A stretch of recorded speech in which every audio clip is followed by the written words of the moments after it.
Alright guys, welcome back to the second update on Tropical Storm Julia, which was recently named. When I say recently, I mean about 12 hours ago now.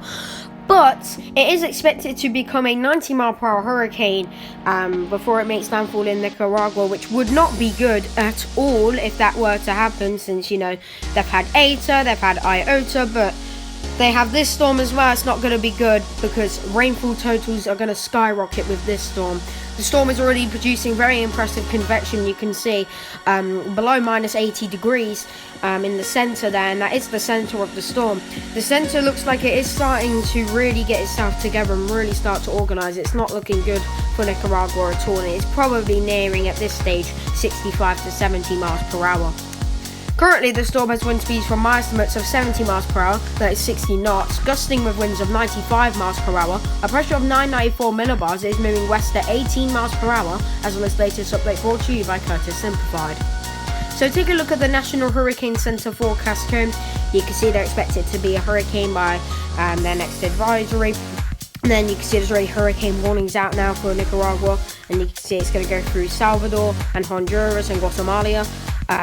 Maybe even bringing some impacts to Costa Rica as well.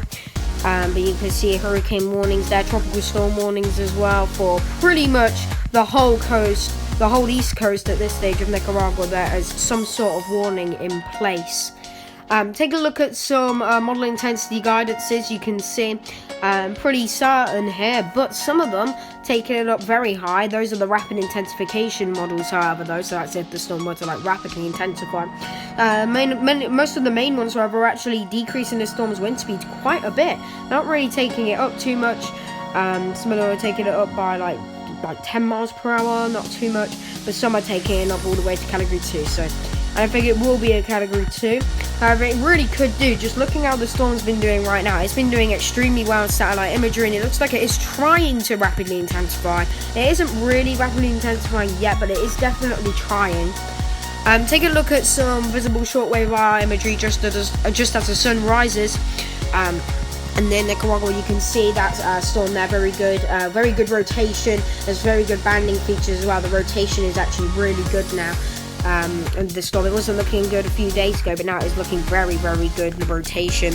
You can see that big convective plume in the middle, that's held out for about 6 hours now, maybe even longer than that. It is held out for quite a while, and when you have a big convective plume that lasts for a while, you know this is going to be a rainmaker.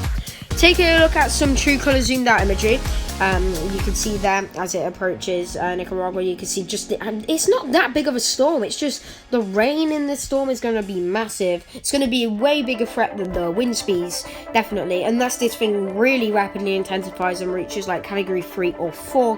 However, at this time that is about a 3% chance of happening, so that's very good news. At least it's not expected to become that. However, it could do, as if you remember Eta from 2020, the initial forecast for that was a 90-mile-an-hour hurricane, and yeah, that blew that out the window.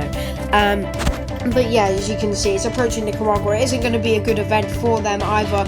Wind gusts could reach over 100 miles per hour when this storm comes on shore, probably even higher, probably 105. And sustained winds by that point will probably be around 85 to 90 miles per hour. Anyway, thank you for watching this update on Tropical Storm Julia. I hope you enjoyed. I'll see you in the next update. Peace out.